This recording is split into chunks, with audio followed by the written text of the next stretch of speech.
परमात्मने नमः। गुरुजन और सान बड़ श्रोतागण को प्रणाम।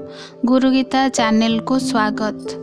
पूर्व श्लोक रे भगवान कहले जो माने श्रीमत को अनुसरण करती नहीं सेमानंकर जेते ज्ञान गुण गरिमा थिले भी सबु नष्ट हो जिवो, सेमाने पतन आड़कू चलिबे।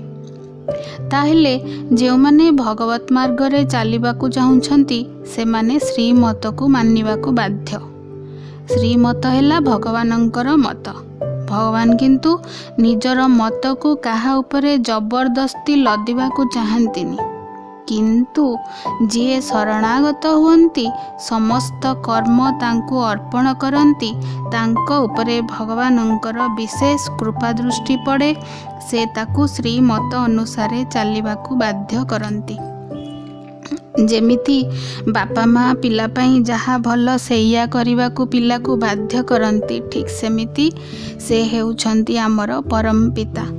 आमे समर्पित हेले, आमर विश्वास दृढ़ हेले से आमको आदेश दियंती श्रीमत अनुसरण करिबा पई।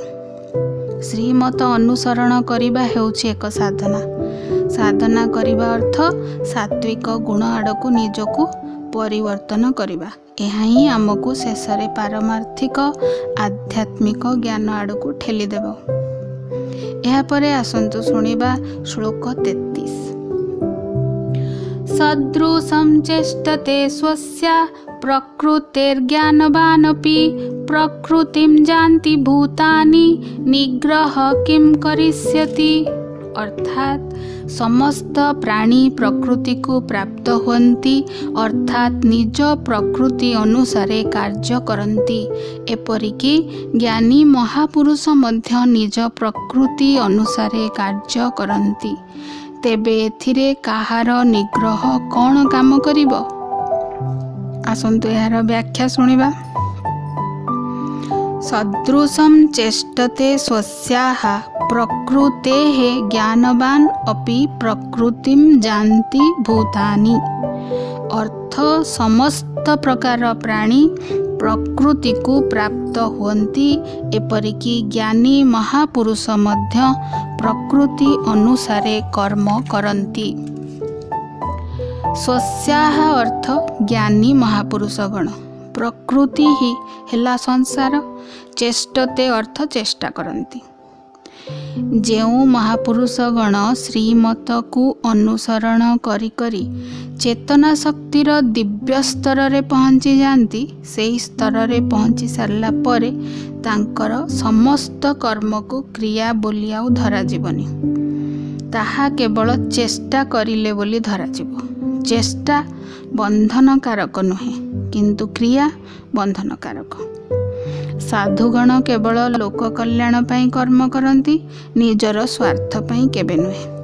सेमाने प्रकृतिर बसरे न थांती, बरं प्रकृति तांक बसरे बा अधीन रे थाए।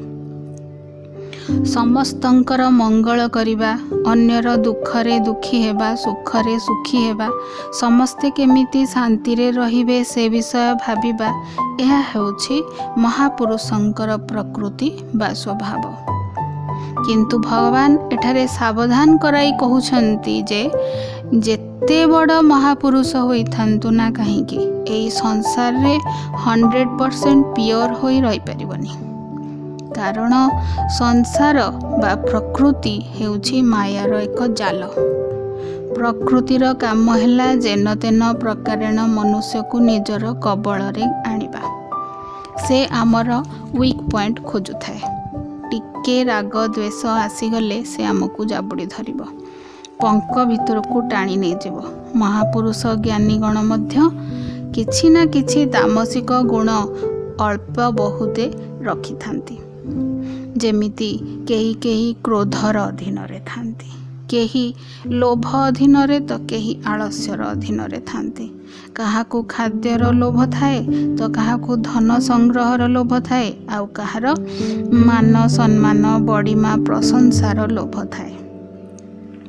ଏହା ସୂକ୍ଷ୍ମ ରୂପରେ ଥିଲେ ମଧ୍ୟ ତାହା ମହାପୁରୁଷଙ୍କୁ ମଧ୍ୟ ଦିବ୍ୟ ସ୍ତରରୁ ତଳକୁ ଟାଣିନିଏ। ତାଙ୍କର ସ୍ୱଭାବ ନଷ୍ଟ ହୁଏ, ସେମାନେ ନିଜେ ନିଜର ପତନ କରନ୍ତି।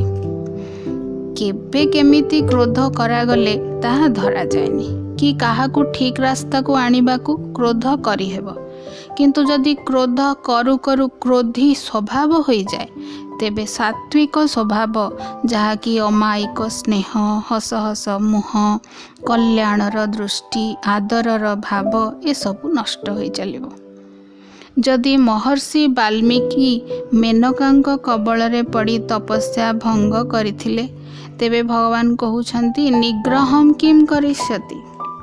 ଅର୍ଥ, ଆମ ଭଳି ଛାର ମନୁଷ୍ୟ ନିଜକୁ ହଠପୂର୍ବକ ଜବରଦସ୍ତି ଭଗବତ ମାର୍ଗରେ ଲଗାଇଲେ କ'ଣ ମାୟା ଆମକୁ ଛାଡ଼ିଦେବ? ଚେତନାର ଦିବ୍ୟ ସ୍ତରରେ ପହଞ୍ଚି ମଧ୍ୟ କେବଳ ମାୟାର କବଳରେ ପଡ଼ି ଯଦି ମହର୍ଷି ତଳକୁ ଖସି ଯାଉଛନ୍ତି, ତାହେଲେ ଆମର ପତନ ହେବା ତ ସ୍ୱାଭାବିକ କଥା।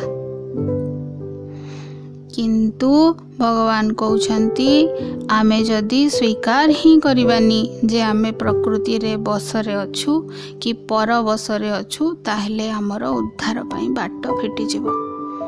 ପରାଧୀନତା କେବଳ ସ୍ୱୀକାର କଲେ ହିଁ ସତ୍ତା ମେଲାଇ ବସେ। ଶରୀର ପରାଧୀନ ହୋଇପାରିବ, କିନ୍ତୁ ଭାବନାରେ ଆମେ ସମସ୍ତେ ସ୍ୱାଧୀନ। ଆମର ବିଶ୍ୱାସ ଦୃଢ଼ ରହିବା ଦରକାର ଯେ ଆମେ ଭଗବାନଙ୍କର, ଭଗବାନ ଆମର। ଭଗବାନଙ୍କୁ ମୁଁ ଯଦି ସବୁ ଅର୍ପଣ କରିଦେଇଛି, ତେବେ ମୁଁ ଭଗବାନଙ୍କର ଛତ୍ର ଛାୟାରେ ଅଛି। ସେହି ଶୀତଳ ଛତ୍ର ଛାୟା ମୋର ଉଦ୍ଧାର ନିଶ୍ଚିତ କରିବ। ପ୍ରକୃତି ମୋର କିଛି ହାନି କରିପାରିବନି। ପ୍ରକୃତି ମୋତେ ଦୁଃଖ, କଷ୍ଟ, ରୋଗ ଦେଇପାରିବ, କିନ୍ତୁ ମୋର ଭଗବାନ ମୋ କଷ୍ଟଠୁ ବଡ଼। ତେବେ ଆଜିଠୁ ଯେବେ ବି ଜୀବନରେ ପ୍ରୋବ୍ଲେମ୍ ଆସିବ, ଆମେ ନିଜକୁ ନିଜେ କହିବା ମୋ ପ୍ରୋବ୍ଲେମ୍ଠୁ ମୋର ଭଗବାନ ବଡ଼, ମୋର ଦୁଃଖ ବଡ଼ ନୁହେଁ, ଦୁଃଖଠୁ ଭଗବାନ ବଡ଼। ଏପରି ଭାବିବା ମଧ୍ୟ ଏକ ପ୍ରକାରର ସାଧନା, କାରଣ ଏହି ଭାବନା ଆମର ଭଗବାନଙ୍କ ପ୍ରତି ବିଶ୍ୱାସକୁ ଦୃଢ଼ୀଭୂତ କରିବାରେ ସାହାଯ୍ୟ କରେ। ଆଜି ପାଇଁ ଏତିକି। ପୁଣି ଥରେ ନେକ୍ସଟ ଭିଡ଼ିଓରେ ଦେଖାହେବ। ଓମ୍ ତତ୍ସତ୍।